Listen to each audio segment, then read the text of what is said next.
નમસ્કાર સંધ્યાબેન. નમસ્કાર. જય શ્રી કૃષ્ણ. જય શ્રી કૃષ્ણ. જ્યારે આપણે આજે માધવના માર્ગદર્શન 21મી સદીમાં શું હોઈ શકે એના ઉપર વિસ્તૃત ચર્ચા કરવા જઈ રહ્યા છીએ.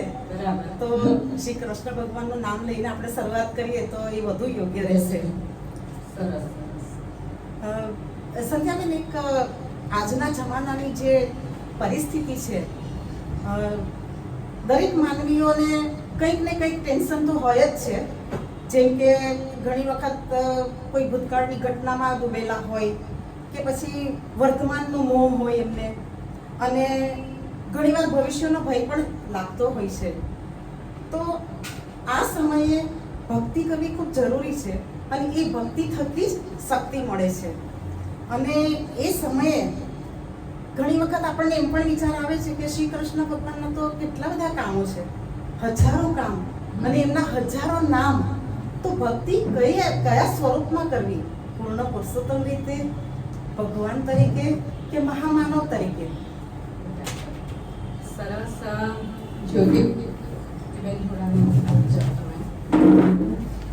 જ્યોતિબેને સરસ આજના કાળને અનુલક્ષીને જે પ્રશ્ન કરેલો છે એ હરિ તારા છે હજાર નામ. અને એટલે આપણને કન્ફ્યુઝન થઈ જાય છે શ્રી કૃષ્ણ માટે. બાકી બીજા કોઈ ભગવાન માટે કન્ફ્યુઝન થતું જ નથી, કારણ કે શ્રી કૃષ્ણના જ હજારો નામ છે. આપણે એને નટખટ નંદકિશોર પણ કહી શકીએ, અને ગીતાનો ઉદ્ગાતા યોગેશ્વર કૃષ્ણ તરીકે પણ ઓળખીએ. એટલે એમનો પ્રશ્ન અસ્થાને નથી, પરંતુ ગીતામાં જ ભગવાને કહ્યું છે, યે યથા મામ પ્રપદ્યન્તે તથૈવ ભજામ્યહમ. જે મને જે રીતે ભજે છે તે રીતે હું તેને મળું છું. એટલે કોઈ પણ નામે આપણે શ્રી કૃષ્ણને ભજી શકીએ. એ પૂર્ણ પુરુષોત્તમ છે, કારણ કે જીવન તત્વના 99 રસ, શૃંગાર રસ હોય, કામ રસ હોય, રૌદ્ર રસ હોય, શાંત રસ, હાસ્ય રસ, વિભત્સ રસ, એટલે આવા 99 રસ ઉપર એમનું પૂરતું પ્રભુત્વ છે. અને બીજું કે માનવ જીવનના 5 વિભાગો છે. આપણા બધાના જીવનમાં એ 5 વિભાગો છે જ, કે રાજકીય, સામાજિક, આર્થિક, નૈતિક અને આધ્યાત્મિક. આપણને એમ થાય કે રાજકીય તો વળી કઈ રીતે, અમે તો ક્યાં કોઈ પાર્ટીમાં છીએ. પણ રાજકીય એટલે એ રાજકારણની પાર્ટી ને. આપણે ઘરમાં બી કોઈની સાથે કઈ રીતે બોલવાનું, નણંદ સાથે કઈ રીતે બોલવાનું, ને મારી બહેન સાથે કઈ રીતે બોલવાનું, આ એક રાજકારણની રમત આપણા જીવનમાં પણ હોય છે જ. એટલે કે દરેકના જીવનમાં આ 5 વિભાગ હોય છે, અને શ્રી કૃષ્ણએ આ 5 વિભાગ ઉપર પ્રકાશ પાથરેલો છે, અને તેથી એ પૂર્ણ પુરુષોત્તમ કહેવાય છે. આપણને ઘણીવાર એમ થાય કે શ્રી કૃષ્ણના વ્યક્તિત્વની તો કેટલી ઊંચાઈ છે, અમાપ ઊંચાઈ છે. અને તે વખતે આપણને એમ થાય કે શ્રી કૃષ્ણ ભગવાન છે. હા, કારણ કે 5000 વર્ષ પહેલા એમનો જન્મ થયો, પરંતુ આજે પણ વિશ્વ એમને વંદી રહ્યું છે. કારણ કે આપણે બધા જ હમણાં જ જન્માષ્ટમી ઉજવીને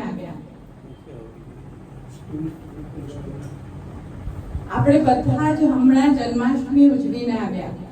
આપણે લાલાનું પારણું બી ઝુલાવ્યું, પંચાજીનો પ્રસાદ બી ખાધો, દહીં હાંડી પણ ફોડી, અને જય કનૈયા લાલ કી, હાથી ઘોડા પાલકી એમ પણ બોલ્યા. અને આપણને ત્યારે યાદ નથી રહેતું કે આ 5000 વર્ષ પહેલા જન્મ થયો છે. આપણને તો એમ થાય કે આજે જ આ કૃષ્ણનો જન્મ થયો છે. એટલે કે કાળ પણ જ્યાં આગળ પરાભવ પામી ગયો છે, કાળ પણ એમના ચરિત્રમાંથી કોઈ રસ ખેંચી શકતું નથી. એવું અવલૌકિક તત્વ, એવા અવલૌકિક ભગવાન એટલે શ્રી કૃષ્ણ છે.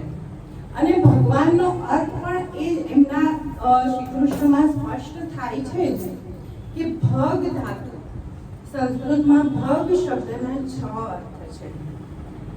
ભગ એટલે ઐશ્વર્ય, વીર્ય, સૌંદર્ય, જ્ઞાન, ત્યાગ અને યશ. અને તમે વિચારી જો કે આ 6 એ 6 માં શ્રી કૃષ્ણ માહિર છે, પાવરધાર છે, અને તેથી તેમને ભગવાન પણ કહીએ તો કોઈ વાંધો નથી, અને ભગવાન જ છે, પરંતુ કંઈક જુદા ભગવાન છે. કઈ રીતે? તો કે રામ આવે ને, આજે ત્રેતાયુગ પછી રામ પાછા જો અવતાર કરે ને, તો આપણે ઈઝીલી કહી શકીએ કે તેઓ ભાવના કરતા કર્તવ્યને જ પ્રાધાન્ય આપશે, અને કર્તવ્ય ઉપર ક્યારેય ભાવનાને હાવી જ નહીં થવાય.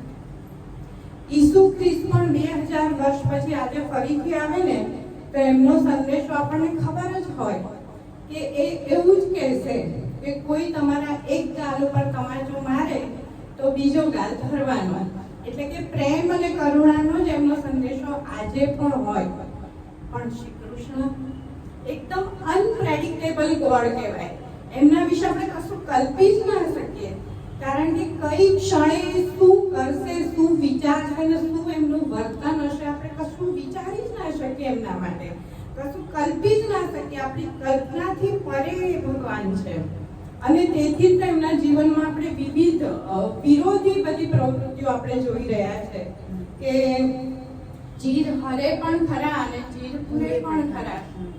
ગૌ વંશના પ્રતિપાલક ગોપાલ પણ કહેવાય, અને એ જ વંશના એક આખલાને મારીને અરિષ્ટનેમી પણ બને. પોતે જ પ્રતિજ્ઞા લે કે યુદ્ધમાં શસ્ત્ર હું નહીં ઉપાડું, અને પછી એ જ પ્રતિજ્ઞાનું પોતે તોડવા માટે પણ તૈયાર થઈ જાય. એટલે કે શ્રી કૃષ્ણ આપણને એકદમ જુદા જ ભગવાન લાગે કે એમના વિશે આપણે કશું કલ્પી જ ના શકીએ.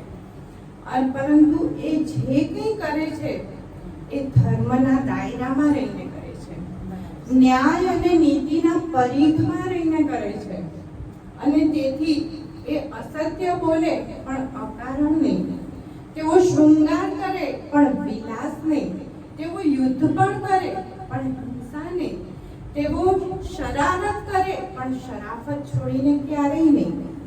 અને આ બધા ગુણો જોઈએ ને ત્યારે આપણને એમ જ લાગે કે શ્રી કૃષ્ણ તો આપણા જેવા જ છે.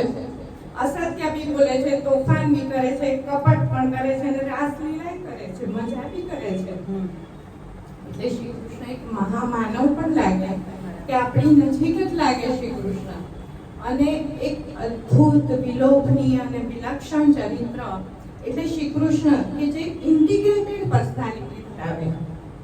ઇન્ટિગ્રેટેડ પર્સનાલિટી એટલે બહુમુખી વ્યક્તિત્વ એમનું છે કે સત્યભામા અને રૂકમણી સાથે પ્રેમાલાપ કરતા શ્રી કૃષ્ણ હોય તો બીજી બાજુ વિદુર અને ભીષ્મ સાથે રાજનીતિની ચર્ચા કરતા પણ કૃષ્ણ હોય. મટકી ફોડતા માખણ ચોરતા પણ શ્રી કૃષ્ણ હોય, અને તત્વજ્ઞાનનો ઉપદેશ આપતા પણ શ્રી કૃષ્ણ હોય. એટલે કે આ શ્રી કૃષ્ણનું એવું કહેવાય કે વિશ્વમાં જેટલા પણ વ્યક્તિ છે અને એ બધાના વ્યક્તિત્વનું આકલન કરીએ, સંકલન કરીએ, અને જે વ્યક્તિત્વ ઊભું થાય એ એટલે શ્રી કૃષ્ણ. એટલે ઇન્ટિગ્રેટેડ પર્સનાલિટી શ્રી કૃષ્ણ કહેવાય. અને ઘણીવાર મને તો એમ લાગે કે એ વર્સેટાઇલ કેરેક્ટર છે કે જુદા જુદા સમયે બધું જુદું જુદું જ કામ કર્યા કરે. નિષ્કામ કર્મયોગી પણ છે અને પ્રખર જ્ઞાની પણ છે. એ તત્વવેત્તા પણ છે અને કુટિલ રાજનીતિજ્ઞ પણ આપણને લાગે. કુશળ બાંસુરી વાદક પણ છે અને મોહક નર્તક પણ છે. એ ધીર ગંભીર પણ છે અને વીર વોરિયર પણ છે. એટલે કે એક જુદી જ પ્રતિભા આપણને એમને દેખાય કે આમ બહુમુખી બી નહીં, બધાનું સંકલિત વ્યક્તિત્વ પણ નહીં, પણ કંઈક જુદું જ કેરેક્ટર આપણને લાગ્યા કરે. અને આ બધી એમની પ્રતિભા આપણને એમની જુદી જુદી લીલા દ્વારા જોવા મળે. બાળ લીલા હોય, માખણ લીલા, મટકી ફોડ લીલા, રાસ લીલા, યુદ્ધ લીલા, કપટ લીલા કે અધ્યાત્મની ગીતા. પરંતુ આ બધી લીલામાં જે જુદી જુદી પ્રતિભા જોવા મળે એમાં એક સામ્યતા હંમેશા હોય કે એમના સિદ્ધાંતો હંમેશા સનાતન અને શાશ્વત હોય છે. અને આ જ લીલા દ્વારા તેઓ આપણને જીવનની એક મોટું તત્વજ્ઞાન પણ શીખવાડી જાય છે કે પ્રવૃત્તિ અને નિવૃત્તિ, સર્જન અને વિસર્જન, ભોગ અને ત્યાગ, તર્ક અને શ્રદ્ધા એ બધાની વચ્ચેનો ભેદ તો અંતે શૂન્ય જ છે. અને આ શૂન્ય કાળમાં, આપણા પ્રલય કાળમાં, કારણ કે આપણી બહાર તો સંઘર્ષ છે જ, પરંતુ આપણી ભીતર પણ એટલો બધો સંઘર્ષ છે. અને ત્યારે એવા સંઘર્ષ કાળમાં પૂર્ણતાનો જો કોઈ લય હોય તો તે શ્રી કૃષ્ણ છે. પછી એને તમે પુરુષોત્તમ માનો, ભગવાન માનો કે મહામાનવ માનો, પરંતુ શ્રી કૃષ્ણને જે નામે તમે બોલાવશો એ રીતે આપણી સમક્ષ હાજર જ થઈ જાય છે. બહુ સરસ સંધ્યાબેન. પણ ઘણી વખત આપણને એવું પણ લાગે કે શ્રી કૃષ્ણને સમજવાના પણ સહેલા છે અને એટલા અઘરા પણ છે. પણ જો તમે શ્રદ્ધા હશે તો ભગવાન જરૂર તમારી સહાય કરતા જ હોય છે. હવે આપણે જ્યારે માર્ગદર્શનની જ વાત કરીએ છીએ તો આજના કોલેજના યુવાનોને માટે શું માર્ગદર્શન હોઈ શકે શ્રી કૃષ્ણ તરફથી? બેને તો બહુ અઘરો પ્રશ્ન પૂછી લીધો કે મેં કીધું કે ભાઈ બધા ક્ષેત્રમાં એ માર્ગદર્શન કરે એટલે બેને તો સીધા કોલેજના યુવાનોને જ લઈ આવ્યા. ખરેખર આ પ્રશ્ન આજના કાળ માટે ખૂબ જ જરૂરી છે. કારણ કે આજનું જે આ યુથ છે ને, એ યુથ એમ માનતું હોય છે કે આ કૃષ્ણની વાતો, ભગવાનની વાતો, ગીતા, રામાયણ, મહાભારત, આ બધું અત્યારે અમારે શું જરૂર છે? એ બધું તો 50-60 વર્ષ પછી અમે કરીશું. અત્યારે દાદા દાદી કે મમ્મી પપ્પા અમે લોકો કરો, અમારે કઈ એ બધાની જરૂર જ નથી. પરંતુ ખરેખર જો કૃષ્ણને આપણે ગમે તે એજમાં સ્વીકારી શકીએ, ગમે તે ક્ષેત્ર માટે પણ, ગમે તે પ્રોફેશનલ ક્ષેત્ર માટે પણ જો આપણે કૃષ્ણ પાસેથી માર્ગદર્શન મેળવી શકીએ તો ખરેખર આપણું જીવન સુંદર રીતે વ્યતીત થાય. કોઈ સંઘર્ષ વગર, ઓબ્સ્ટેકલ વગર આપણું જીવન વ્યતીત થાય. હવે બેને પ્રશ્ન પૂછ્યો કે કોલેજના યુવાનો માટે શું માર્ગદર્શન? તો કોલેજના યુવાનોની આપણે વાત કરીએ તો આજના કોલેજના યુવાનો જે હોય છે એ પ્રોફેશનલ કોર્સ સિવાયની વાત કરું છું કે સિમ્પલી જે ગ્રેજ્યુએટ થતા હોય એ કોલેજના વિદ્યાર્થીઓ, અડધા વિદ્યાર્થીઓ તો કોલેજની બહાર જ આપણને જોવા મળે. અને એ લોકો શું કરતા હોય છે? કોલેજની બહાર બેસીને પણ યુવતીઓની છેડતી કરે, અથવા તો પ્રોફેસરોની કંઈક પટ્ટી પાડતા હોય, મજાક મશ્કરી ટીખળ કરતા હોય. અને એનાથી વધારે પણ જો શ્રીમંત નબીરાના પુત્ર હશે ને, એ લોકો શ્રીમંત પિતાના પુત્ર હશે તો પપ્પાએ અપાયેલી પેલી હાઈ ફાઈ મોટર બાઇક કે 4-વ્હીલર પર રોડ સ્ટન્ટ કરતા હશે અને એમાં નિર્દોષ પ્રજાને હેરાન કરે. અને ક્યારેક હિટ એન્ડ રનના કેસમાં જેલના સળિયા પાછળ પણ તેઓ ધકેલાઈ જતા હોય છે. સાચી વાત છે. એટલે આજના કોલેજના યુવાનોનું ચિત્ર આપણી સમક્ષ આજ છે. અને ત્યારે આપણે શ્રી કૃષ્ણનું જીવન જોવાનું છે કે આ ઉંમરમાં એમણે શું કર્યું હતું.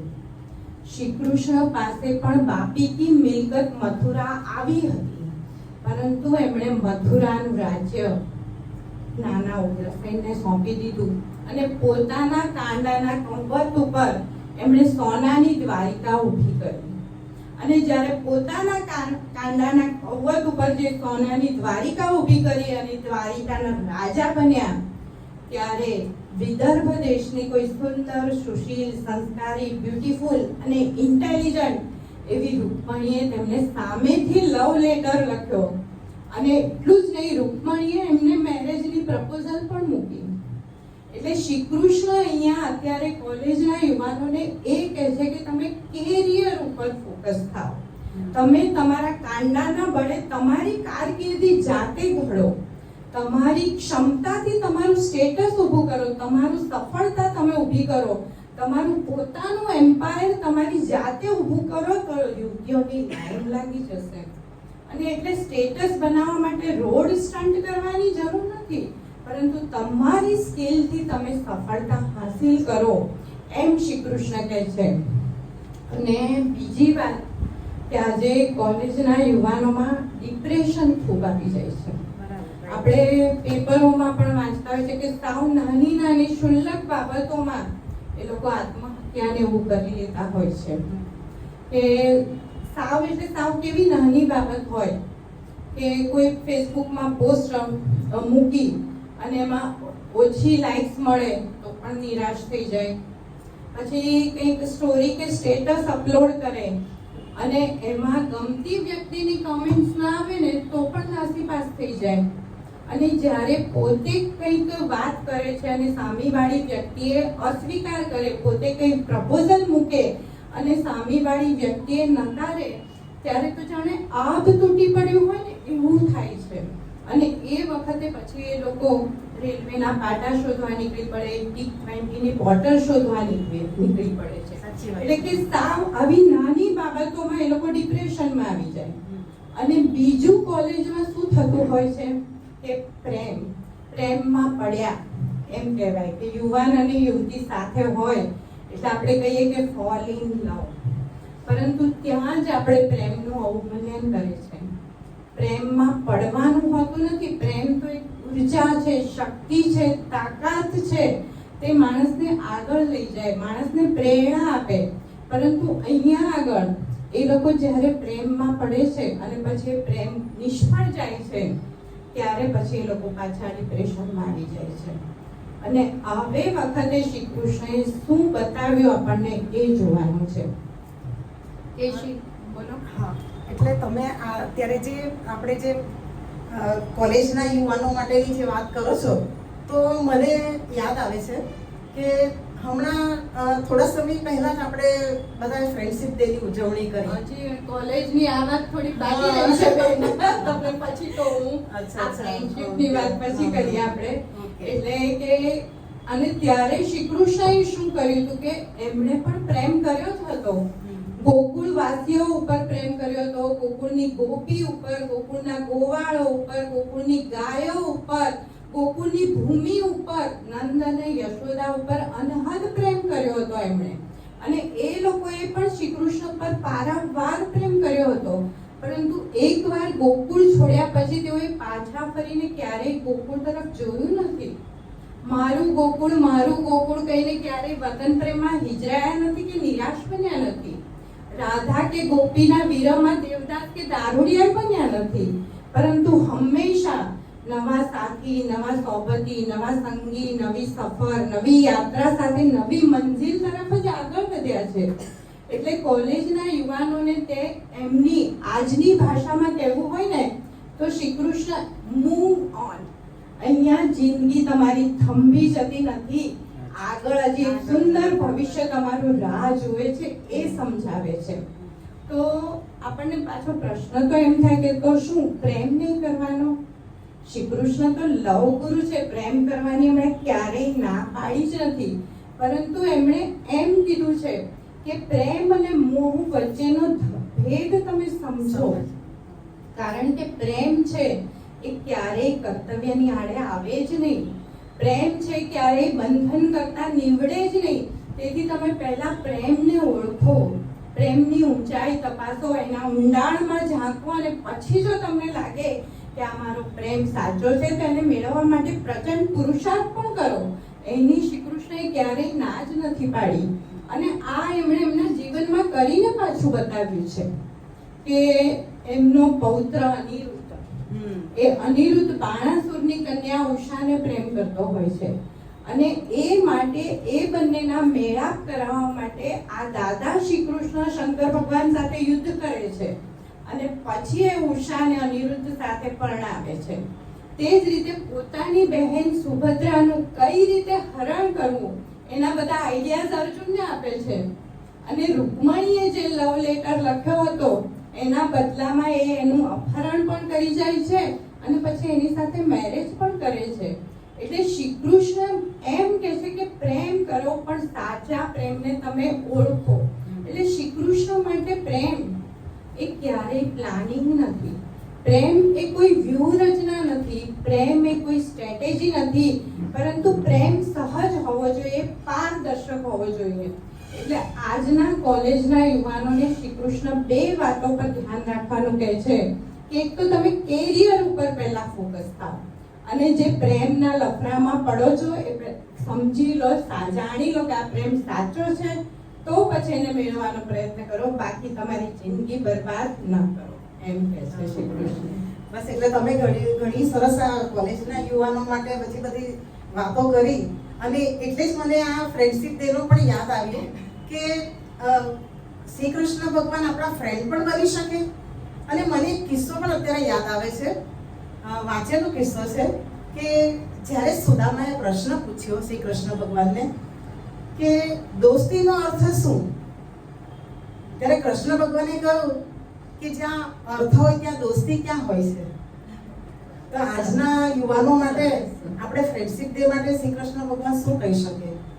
સરસ બેને વાત કરી કે આજના જમાનાના અનુરૂપ જ બેન પ્રશ્નો પૂછી રહ્યા છે, એટલે જરા મારી પરીક્ષા થાય છે. ફ્રેન્ડશિપ ડે આપણે શું કરીએ કે ફ્રેન્ડશિપ બેલ્ટ બાંધી દઈએ અને મારો ફ્રેન્ડ બની ગયો. આજે ફ્રેન્ડ બનાવવું બહુ સહજ થઈ ગયું છે, સરળ થઈ ગયું છે. બસ એક સ્માર્ટફોન જોઈએ, આંગળીના એક ટેરવાથી ફ્રેન્ડ રિક્વેસ્ટ મોકલી અને સામે બીજી બાજુથી ફ્રેન્ડ રિક્વેસ્ટ એક્સેપ્ટ કરી, એટલે વિધિન અ મોમેન્ટ ફ્રેન્ડ થઈ જાય આપણા.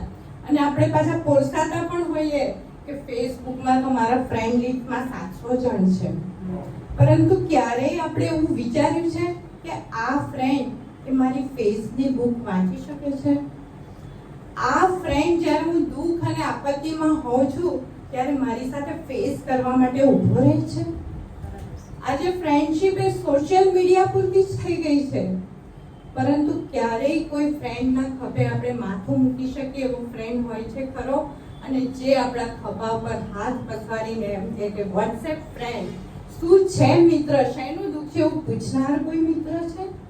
આ મિત્ર હોવો જોઈએ. અને શ્રી કૃષ્ણએ તો ક્યારેય ફ્રેન્ડશિપ બેલ્ટ તો કોઈને બાંધ્યા જ નથી, છતાં પણ આજે એમની મિત્રતાની આપણે વાતો કરીએ છીએ. તો શું છે મિત્રતા માટે? તો શ્રી કૃષ્ણની આપણે સુદામા સાથેની મિત્રતા બેને કીધું કે જ્યાં અર્થ હોય, એટલે અર્થ એટલે એમણે પેલો પૈસાની બી વાત કરી ને, અર્થ એટલે મિનિંગ એ પણ વાત કરી કે જ્યાં અર્થ હોય ત્યાં મિત્રતા હોય જ નહીં. સાચી જ વાત છે કે 3 મુઠ્ઠી તાંદૂળના બદલામાં ત્રિભુવનનો રાજ આપી દીધો. શ્રી કૃષ્ણ એવા મિત્ર નથી કે જે મિત્ર મદદ માટે કહે અને પછી મદદ આપે. મિત્ર કોઈ લેખિત બાંહેધરી આપે, ગેરંટી આપે અને પછી હું સહાય કરું.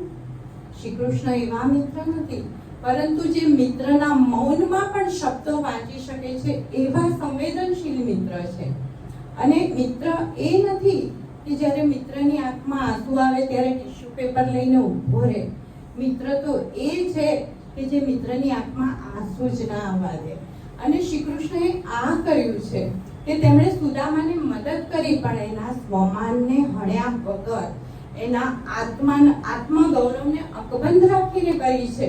ક્યારેય એમણે એવું કીધું નથી કે પોતાએ આ એને આપ્યું છે એટલે ક્યારેય પોતાની મદદ એમણે જતાવી નથી. એટલે કે આવા સંવેદનશીલ મિત્ર બનવાના કે મિત્રના આત્મગૌરવને પણ આપણે અકબંધ રાખી શકીએ, એ શ્રી કૃષ્ણ અને સુદામાની મૈત્રી જણાવે. બીજું આપણે જોઈએ તો અર્જુન સાથેની એમની મિત્રતામાં એમણે સમ્રાટપણું છોડી અને સારથ્ય સ્વીકાર્યું. અને જ્યારે અભિમન્યુના મૃત્યુનું કારણ જાણે છે કે જયદ્રથના લીધે અભિમન્યુ મૃત્યુ પામ્યો છે, ત્યારે અર્જુન પ્રતિજ્ઞા લઈને બેસે છે કે કાલ સાંજ સુધી જો હું જયદ્રથને નહીં મારું તો હું અગ્નિ સ્નાન કરીશ. અને પછી પોતે તો પ્રતિજ્ઞા લઈને છાવણીમાં સૂઈ જાય છે શાંતિથી રાતે, પરંતુ એ આખી રાત શ્રી કૃષ્ણ જાગ્યા છે અને એ વિચારે છે કે કાલે હું કઈ રીતે આ અર્જુનની પ્રતિજ્ઞાને સાચી પાડું. એટલે મિત્ર એ હોવો જોઈએ કે જે આપણા દુઃખમાં ચિંતિત રહે, આપણી સાથે સમરસ બનેલો હોવો જોઈએ મિત્ર. અને એ જ રીતે પાંડવ સખા શ્રી કૃષ્ણ એમ કહેવાય છે કે માત્ર અર્જુનના નહીં, 5 પાંડવોની સાથે શ્રી કૃષ્ણ હંમેશા રહ્યા છે. શ્રી કૃષ્ણ અને પાંડવોનો મેળાપ, પ્રથમ મેળાપ દ્રૌપદીના સ્વયંવરમાં એ લોકો મળે છે. અને એ વખતે પાંડવો લાક્ષાગૃહમાંથી છુપાઈને બહાર જીવિત નીકળેલા હોય છે. એટલે કે તેઓ દરના ભિખારી હોય છે, અકિંચન હોય છે, ન તો એમની પાસે પૈસો હોય છે કે ન કોઈ સત્તા હોય છે. અને એ વખતે તેઓ દ્રૌપદીના સ્વયંવરમાં જાય છે, પરંતુ શ્રી કૃષ્ણ ત્યાં આગળ એમની તેજસ્વીતા જોઈને એમને ઓળખી જાય છે. અને એ જ ક્ષણે શ્રી કૃષ્ણ વિચારી લે છે કે મારું જે ધર્મ સંસ્થાપનાનો હેતુ છે, અવતારી કાર્ય છે, એના માટે પાંડવો જ નિમિત્ત બનશે, એ લોકો જ યોગ્ય છે. અને એ માટે એ જ વખતે અર્જુનને આંખનો ઈશારો કરે છે કે તું મત્સ્યભેદ કર. અને અર્જુન મત્સ્યભેદ કરીને દ્રૌપદીને લઈ જીતી લે છે. અને ત્યારબાદ તેઓ માતા કુંતી પાસે જાય છે અને કુંતી કહે છે કે 5 ભાઈઓ સાથે દ્રૌપદીને પરણાવી દો. અને એ વખતે દ્રુપદ રાજા નથી માનતા. ત્યારે શ્રી કૃષ્ણ જ બધી દલીલો કરીને મનાવે છે કે 5 પતિ આ યોગ્ય જ છે દ્રૌપદી માટે. અને આ જે 5 પાંડવો સાથે દ્રૌપદીના લગ્ન કરાવ્યા એની પાછળનો એમનો હેતુ એ જ હતો કે અત્યારે પાંડવો પાસે કોઈ જ રાજસત્તા નથી, કશું જ નથી. અને જો દ્રુપદ જેવી મહાસત્તા એમની સાથે આવી જાય અને દ્રુપદની સાથે જોડાયેલા જે કે એમના મિત્ર રાજાઓ છે એ પણ આપોઆપ એટલે પાંડવોની સાથે આવી જાય. એટલે એક સત્તાનું, શક્તિનું પીઠબળ પાંડવોને આ દ્વારા એમણે આપ્યું. અને ત્યાર પછી એમણે વિચાર્યું કે ધર્મ સંસ્થાપના કરવી હશે તો પૈસો જોઈશે. પૈસા વગર આજે પણ કોઈ કાર્ય નહોતું થતું ને એ વખતે પણ નહોતું જ થતું. અને તેથી શ્રી કૃષ્ણ અને પછી એમણે વિચાર્યું કે પાંડવો તો સ્વમાની છે, એ લોકો ક્યારેય કોઈની સામે હાથ નહીં ફેલાવે. અને તેથી એમણે જ્યારે અર્જુનનું સુભદ્રા સાથે લગ્ન કરાવ્યું ત્યારે મહાભારતમાં લખાણ છે કે આપણી કલ્પનામાં પણ ન આવે એવો કરોડોનો દાયજો એમણે સુભદ્રાને આપ્યો હતો કે જેથી હવે આર્થિક રીતે બી પાંડવો એકદમ શક્તિશાળી બની શકે. ત્યાર પછી ખાંડવપ્રસ્થમાંથી ઇન્દ્રપ્રસ્થ બનાવવા સુધીની દરેક પ્રક્રિયામાં શ્રી કૃષ્ણ સાથે જ હતા. 12 વર્ષનો જે વનવાસ મળ્યો એ લોકોને, ત્યારે પણ એ 12 વર્ષના વનવાસમાં અને 1 વર્ષના અજ્ઞાતવાસમાં શ્રી કૃષ્ણ અને સત્યભામા વારંવાર પાંડવોને મળતા હતા અને એમનું મોરલ ઊભું કરતા હતા, એમને ઉત્સાહ ટકાવી રાખતા હતા. યુધિષ્ઠિર જ્યારે ઇન્દ્રપ્રસ્થમાં રાજસૂયે યજ્ઞ કર્યો અને રાજસૂયે યજ્ઞ કરવો એટલે કે આજુબાજુના બધા જ રાજાઓ હવે આ સિદ્ધાંતોને, સત્ય સિદ્ધાંતોને માનતા થયા છે એમ માનવામાં આવે. એટલે કે હવે શ્રી કૃષ્ણનું અવતારી કાર્ય પૂરું થવાની તૈયારીમાં જ હતું.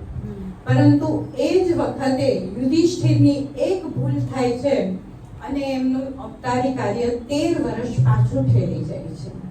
હવે આપણે વિચારીએ કે જો શ્રી કૃષ્ણ ભગવાન હતા, પેલો રાજસૂય યજ્ઞ પણ થઈ જ ગયો હતો, હવે કઈ બહુ મહેનત કરવાની જરૂર નહોતી, તો કોઈને પણ નિમિત્ત બનાવીને અવતારી કાર્ય ઝડપથી પૂરું કરી શક્યા હોત.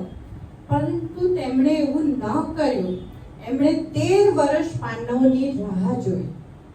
અને આ જે રાહ જોવાની પ્રક્રિયા છે ને જ્યોતિબેન, એ જ આપણને સમજાવે છે કે ફ્રેન્ડશિપ માટે શું જરૂરી છે.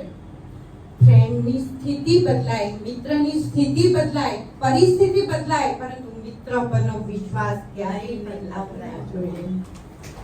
આ શ્રી કૃષ્ણએ સમજાવ્યું છે કે મિત્ર પરનો વિશ્વાસ એ અચલ અને અડગ હોવો જોઈએ. મિત્રનો ક્યારેય વિશ્વાસઘાત ન કરવો. વિશ્વાસ એ મિત્રતામાં એક આવશ્યક પરિબળ છે. તો જ મિત્રતા તમારી ટકશે, નહીંતર નહીં ટકે. તે જ રીતે ગોવાળો સાથેની એમની મિત્રતા. તો અબુધ અને અલ્પ શિક્ષિત એવા ગોવાળના જીવનમાં એમણે ઘણા બધા ખુશીના રંગ પૂર્યા. પરાક્રમો કરી, ધમાલ કરી, મસ્તી કરી, માખણ ચોર્યું, મટકી ફોડ્યું અને એ લોકોના જીવનમાં એક આનંદ અને પ્રસન્નતા તેમણે લાવી દીધી. એટલે કે એક કલરફુલ, એ લોકોની લાઈફ કલરફુલ બનાવી દીધી. પરંતુ અહીંયા શ્રી કૃષ્ણ એક બીજી વાત પણ આપણને સમજાવે છે કે માત્ર પાર્ટી, પિક્ચર અને પ્લેઝર માટે જ ફ્રેન્ડશિપ નથી હોતી. એ તો કોઈની બી સાથે આપણે ગમે ત્યારે કહીએ તો કોઈ તૈયાર જ થઈ જાય. પરંતુ ફ્રેન્ડશિપ માટે આ સિવાય પણ કલરફુલ ફ્રેન્ડની સાથે સાથે આપણે બીજું પણ બનવાનું છે અને એ છે વેલ્યુએબલ મિત્રતા. આપણી હોવી જોઈએ. આપણે જેની પણ સાથે મિત્રતા રાખી છે એની જિંદગીને કંઈક કિંમત આપવાનો આપણે પ્રયત્ન કરવાનો છે. એની લાઈફને કંઈક આગળ લઈ જવાની, કંઈક પોઝિટિવિટી એની લાઈફમાં ભરવું એ પણ મિત્રની એક ફરજ છે. અને એ શ્રી કૃષ્ણએ ગોવાળો સાથેની મિત્રતામાં બતાવ્યું કે તેઓ ઇન્દ્ર પૂજા કરતા હતા અને ત્યારે શ્રી કૃષ્ણએ એ લોકોમાં એક આત્મવિશ્વાસ ઊભો કર્યો કે ભલે તમારા ખિસ્સામાં દોડ્યું નથી, પરંતુ તમે ક્યાં સુધી સત્તા સામે નમતા રહેશો, ક્યાં સુધી અન્યાય સહન કરશો? તમારી અંદર પારાવાર શક્તિ પડેલી છે અને તમે બધા જો એકનિષ્ઠ બનશો, એકજૂટ બનશો તો તમે જગતને પણ બદલાવી શકશો. આ તાકાત તમારામાં છે. અને એ માટે એમણે ગોવાળનું એક દૈવી સંગઠન ઊભું કરી અને એક ક્રાંતિ ઊભી કરી અને ઇન્દ્ર પૂજાને બદલે એમણે ગોવર્ધન પૂજા શરૂ કરાવી. એટલે કે આ રીતે એમણે ગોવાળોમાં એક આત્મવિશ્વાસ ઊભો કર્યો છે. માત્ર એમના જીવનને રંગીન બનાવ્યું, મજા કરાવી એટલું જ નથી. મિત્રનો આ પણ એક ગુણ હોવો જોઈએ કે જે મારા જીવનમાં કંઈક પ્લસ ઉમેરે, મારી જિંદગીની જે મને કિંમત સમજાવે એવી મિત્રતા હોવી જોઈએ. અને બીજી એક મિત્રતા દ્રૌપદી સાથેની, આજની હોટ ફેવરિટ વિજાતીય મૈત્રી. અને એ મિત્રતાને શ્રી કૃષ્ણએ ક્યારેય ધર્મની બહેન કે ભાભી કહીને સજ્જનતાના વસ્ત્રો પહેરાવીને ઢાંકવું નથી લગાવ્યો, પરંતુ હંમેશા સખી એવું ગરિમાપૂર્ણ સંબોધન આપી અને મિત્રતાને પણ એમને હાઈટ આપેલી છે. અર્જુન પણ એમનો મિત્ર અને દ્રૌપદી પણ એમની મિત્ર, પરંતુ શ્રી કૃષ્ણને કારણે એ બંનેના દાંપત્ય જીવનમાં પણ ક્યારેય વિવાદ ઉભો થયેલો નથી દેખાતો. અને 5 પાંડવોની હાજરીમાં પણ શ્રી કૃષ્ણ પ્રેમથી દ્રૌપદીને સખી કહીને જ બોલાવતા હતા. એમાં કોઈ શરમ નહોતા અનુભવતા. એટલે કે આ મિત્રતા દ્વારા શ્રી કૃષ્ણ આજના યુવાનોના મા બાપોને, સમાજને પણ કંઈક નવું કહેવા માંગે છે કે આપણે હંમેશા યુવાન અને યુવતીની જે વિજાતીય મિત્રતા હોય ને એને જુદી જ દ્રષ્ટિથી, ખરાબ દ્રષ્ટિથી જોતા હોઈએ છે. ત્યારે શ્રી કૃષ્ણ કેટલા એડવાન્સ હતા કે એમણે આપણને સમજાવ્યું કે વિજાતીય મૈત્રી પણ સેક્સ્યુઅલ ઇન્ટરેસ્ટ વગર પણ બની શકે છે અને વિશુદ્ધ રહી શકે છે. આ શ્રી કૃષ્ણએ વિજાતીય મૈત્રી માટે પણ આપણને એક આંખ ઉઘાડેલી છે. અને દ્રૌપદી સાથેની મિત્રતામાં શ્રી કૃષ્ણએ ઘણું બધું લેટ ગો કર્યું છે. આપણને ખબર જ નથી કે એમણે કેટલું બધું પોતાના જીવનમાં કોમ્પ્રોમાઇઝ કર્યું છે દ્રૌપદી સાથેની મિત્રતામાં. એનો એક પ્રસંગ યાદ આવે છે કે જ્યારે યુદ્ધ પતી જાય છે અને પછી દ્રૌપદીના 5 પુત્રોને અશ્વત્થામા કપટથી મારી નાખે છે. અને એ વખતે શ્રી કૃષ્ણ દ્રૌપદીને મળવા જાય છે. દ્રૌપદી ખૂબ જ આક્રંદમાં છે, આક્રોશ વ્યક્ત કરે છે અને છેવટે બધો જ ગુસ્સો એક શ્રી કૃષ્ણ ઉપર ઉતારે છે. અને એ એમ કહે છે કે સખા, આ તમારો સગો ભાણેયો અભિમન્યુ નહોતો ને, એટલે તમે અશ્વત્થામાને જવા દીધો. અને એ વખત તો તમે જયદ્રથને મારવાની વ્યવસ્થા કરી દીધી હતી, પણ હું શું બોલું, કારણ કે આ અભિમન્યુ નહોતો, તમારા સાવકા ભાણિયાઓ હતા. અને તે વખતે આ અચ્યુતની લાગણી પણ કદાચ જ્યુત થઈ ગઈ હશે. એ વખતે એના કાળજાના કટકે કટકા થઈ ગયા હશે.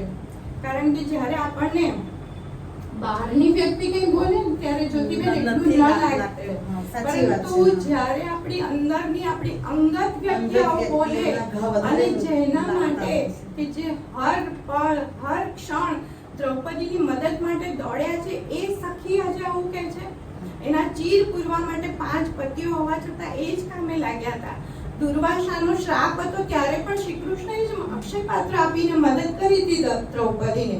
અને એ જ દ્રૌપદી આવું બોલે છે ત્યારે શ્રી કૃષ્ણના મનમાં કેટલું આવ્યું હશે.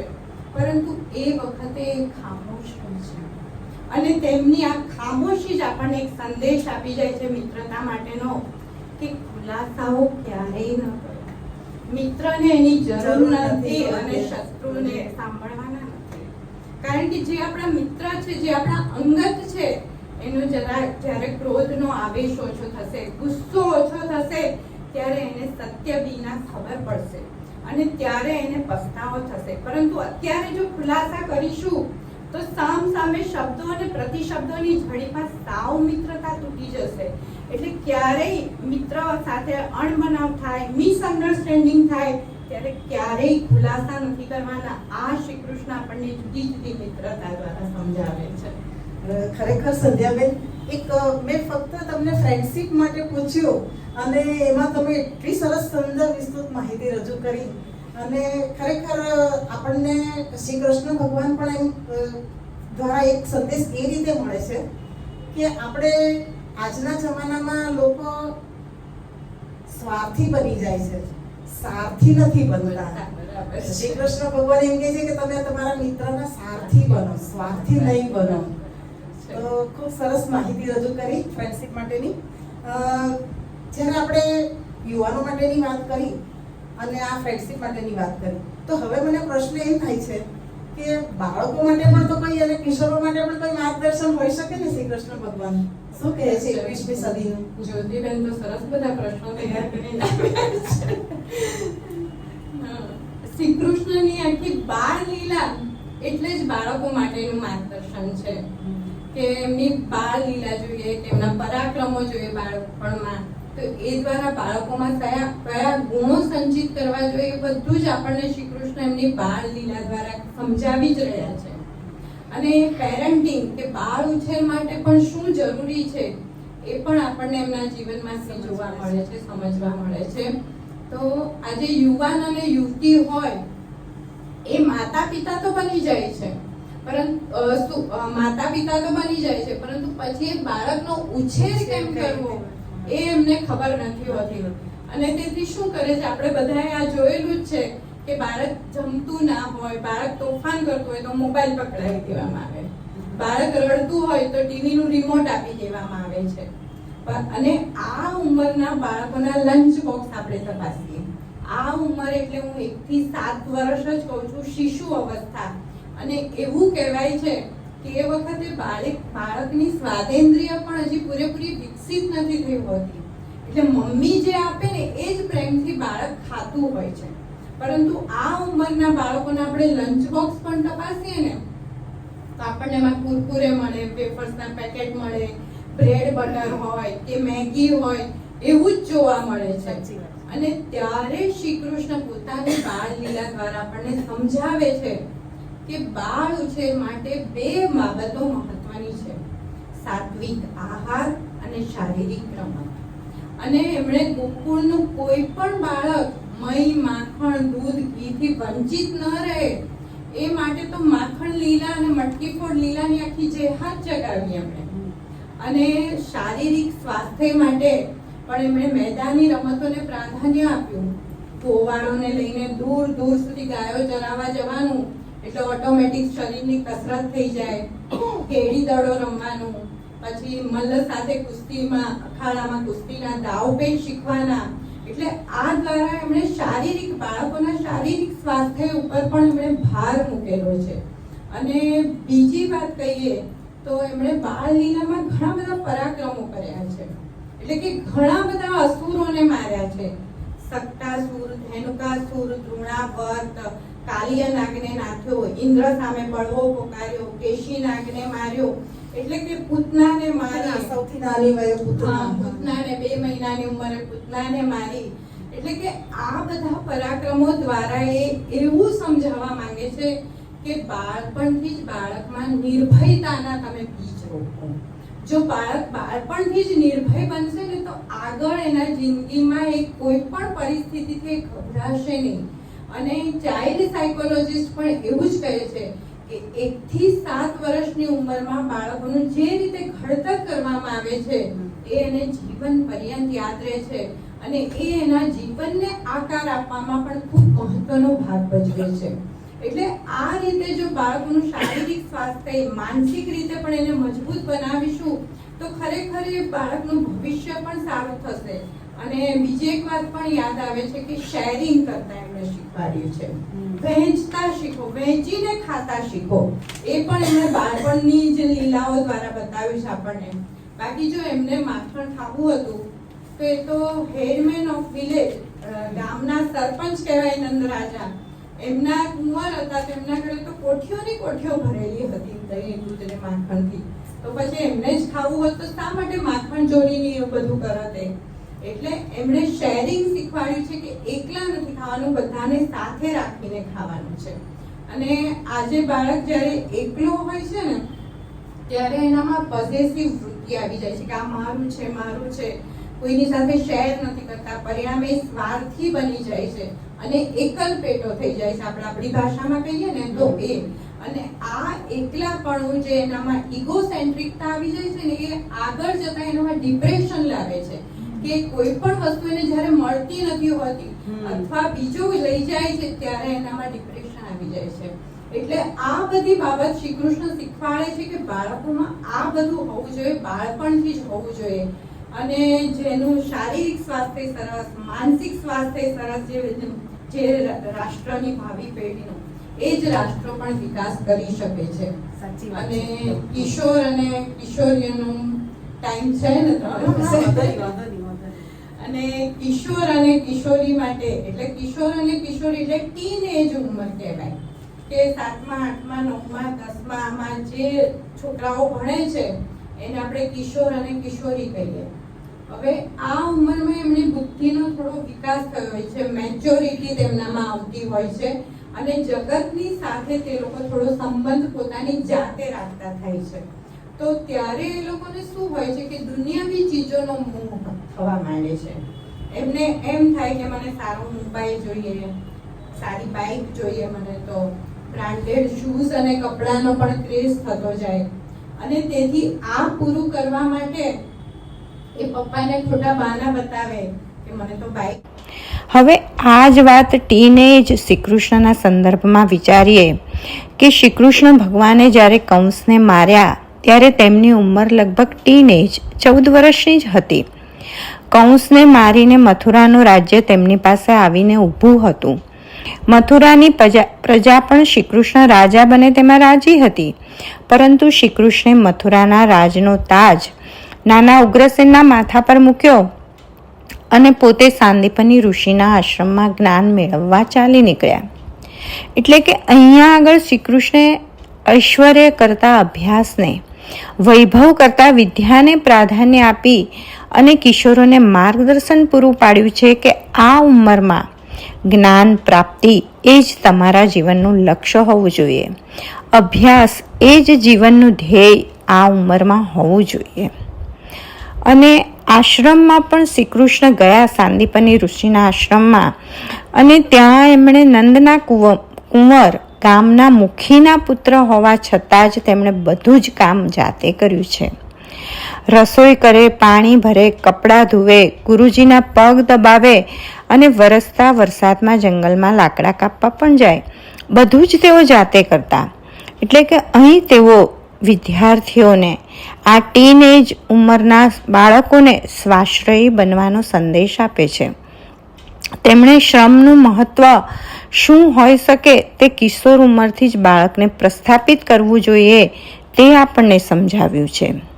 સ્વાશ્રયી બનશો, સેલ્ફ ડિપેન્ડન્ટ બનશો તો જીવનમાં ક્યારેય પાછા નહીં પડો. કોઈ પણ કામ નાનું કે મોટું હશે, તમે ગભરાશો નહીં. અભ્યાસ કરો અને સ્વાશ્રય બનો. આ શ્રી કૃષ્ણના કિશોર અને કિશોરી માટેનો સંદેશ આપે છે. અર્જુન અને શ્રી કૃષ્ણ વચ્ચેનો એક દિવ્ય સંવાદ એટલે શ્રીમદ ભગવદ્ ગીતા. શ્રીમદ ભગવદ્ ગીતા એ મહાભારતના ભીષ્મ પર્વમાં આલેખાયેલી એક ઐતિહાસિક અને રોમાંચકારી ઘટના છે. શ્રીમદ ભગવદ્ ગીતા એ સમયાધિક અને સર્વકાલીન માનવજાત માટેની માર્ગદર્શિકા છે. શ્રીમદ ભગવદ્ ગીતા એ જીવનની વાસ્તવિકતાથી લઈને આદર્શોના અંતિમ શિખર સુધી વ્યાપ્ત એક મહાન અભિયાન છે. જીવ દશાથી બ્રહ્મ દશા સુધીનું રૂપાંતરણ કરતું એક દિવ્ય રસાયણ એટલે શ્રીમદ ભગવદ્ ગીતા. તત્વજ્ઞાન અને જીવન બંનેને સમૃદ્ધ અને સમરસ બનાવતું આધ્યાત્મિક મંથન એટલે શ્રીમદ ભગવદ્ ગીતા. વૈયક્તિક શાંતિથી વિશ્વ શાંતિ સુધીની વહેતી અવિરત ચિંતનધારા એટલે શ્રીમદ ભગવદ્ ગીતા. વિષાદને પ્રસાદમાં પરિવર્તિત કરતી પવિત્ર ઉર્જા એટલે ગીતા. આપણા જીવનમાંથી અકર્મણ્યતાને ઉખાડીને ફેંકીને કર્મઠતાનો ભવ્ય રાજ્યાભિષેક કરતો એક રમ્ય ઉત્સવ એટલે શ્રીમદ ભગવદ્ ગીતા. શ્રીમદ ભગવદ્ ગીતા એક મૈત્રી કાવ્ય છે જે મિત્ર બનીને હળવે હળવે અર્જુનને જીવનની ઉચ્ચતાના શિખર સુધી પહોંચાડે છે. અર્જુન એ રુજુ છે, પ્રેમાળ છે, શૂરવીર છે, બહાદુર છે, પરાક્રમી છે, યોદ્ધો છે અને આ પહેલાં એણે ઘણા યુદ્ધો લડ્યા છે. તે પહેલીવાર યુદ્ધના મેદાનમાં નથી આવ્યો, તેથી તેને ખબર છે કે રણાંગણમાં શું કરવાનું હોય છે. પરંતુ કુરુક્ષેત્રના મેદાનમાં આવતા જ તેની બુદ્ધિ ભ્રષ્ટ થાય છે. જે અન્યાયી, અધર્મી અને આતતાયી હતા તેને તે આપ્તજન અને સ્વજન માનવા લાગ્યો અને તે મોહાસક્ત બને છે. બુદ્ધિ તેની કિમ કર્તવ્ય મૂળ બની જાય છે અને તે ગાંડીવ મૂકી અને રથના પાછળના ભાગમાં ફસડાઈ પડે છે અને યુદ્ધ ન કરવાનો પોતાનો નિર્ણય જાહેર કરે છે. ત્યારે ભગવાન શ્રી કૃષ્ણ જ તેની વહારે આવે છે. જ્ઞાન, કર્મ અને ભક્તિનો ઉપદેશ આપી અર્જુનના અસમર્થ એવા હતાશ વ્યક્તિત્વની ચિકિત્સા કરે છે.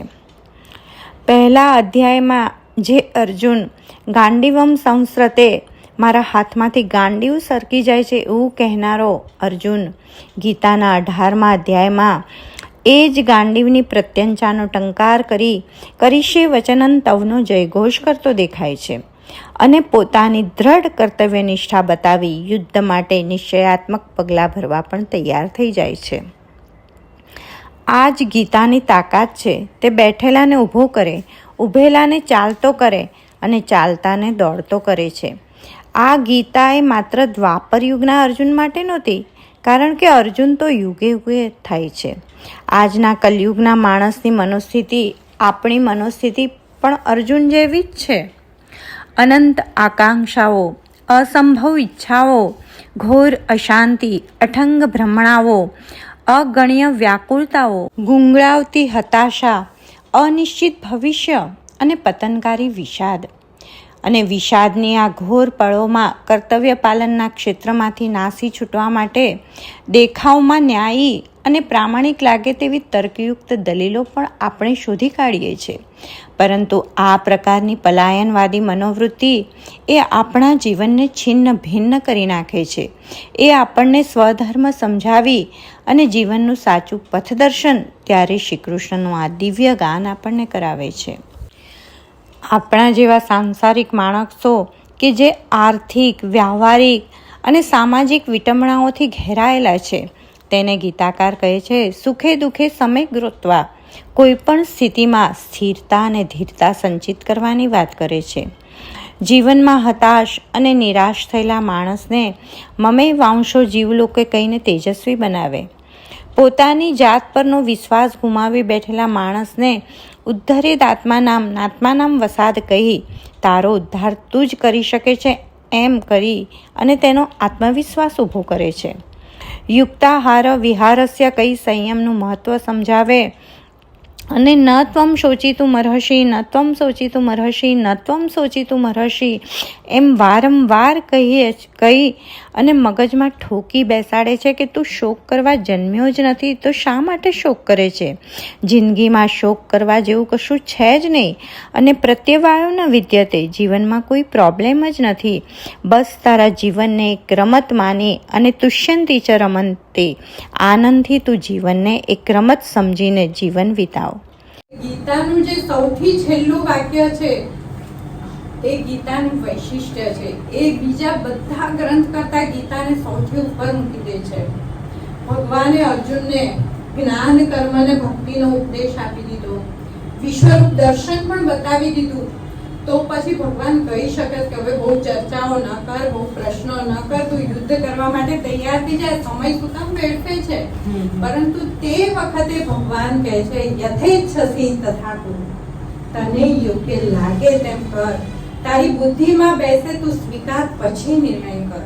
એટલે કે અહીંયા આગળ ગીતા આપણને આપણો મત પ્રકટ કરવાની પણ આઝાદી આપે છે.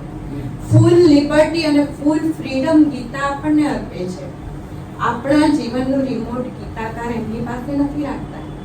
ગીતાકારને આપણે એમની ઓથમાં જીવીએ ને એમાં જરાય ઇન્ટરેસ્ટ નથી, પરંતુ આપણો ગ્રોથ આપણી જાતે થાય, આપણો વિકાસ આપણી જાતે થાય એમાં જ ગીતાકારને ઇન્ટરેસ્ટ છે. અને આ જ ગીતાનું વૈશિષ્ટ્ય છે. એટલે કે ગીતામાં શું નથી?